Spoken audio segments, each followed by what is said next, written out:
C'est une situation des plus alarmantes au constat duquel la dépravation des mœurs gagne l'école gabonaise. La prolifération des images et vidéos obscènes d'élèves sur les réseaux sociaux motive cette campagne de sensibilisation dans les établissements scolaires. Elle est menée par ce groupe d'ambassadeurs de bonne volonté. Sur les réseaux sociaux en général, c'est plus un jeu d'acteurs. On a pris des exemples comme les acteurs de cinéma par exemple, ou bien des artistes internationaux.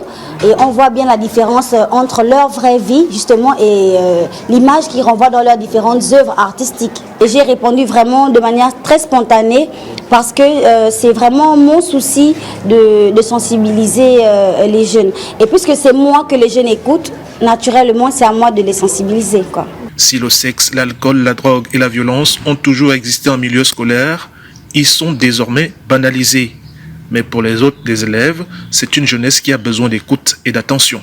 Les jeunes ont besoin d'être écoutés, les jeunes ont besoin d'être épaulés, les jeunes ont besoin d'être soutenus et c'est pour ça qu'on est là aujourd'hui, pour vraiment encourager cette jeunesse. Parce que beaucoup de gens disent que la jeunesse ceci, la jeunesse cela, mais c'est quoi la réponse aux questions que les jeunes peuvent se poser et nous devons être là pour les épauler. Créés pour faciliter une communication rapide entre les humains dans le monde, les réseaux sociaux sont devenus un phénomène très inquiétant pour l'éducation des adolescents.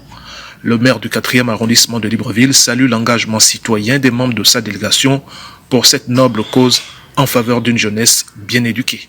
Ils veulent d'une jeunesse équilibrée, d'une jeunesse qui peut faire la fierté et l'avenir de notre pays, de notre continent. Et si vous avez remarqué, les artistes qui nous ont accompagnés, les sportifs qui nous ont accompagnés, ce sont des gens qui ont une envergure internationale. Les mauvais résultats enregistrés lors des examens combinés aux fraudes notées prouvent que les enfants sont visiblement moins préoccupés par les études.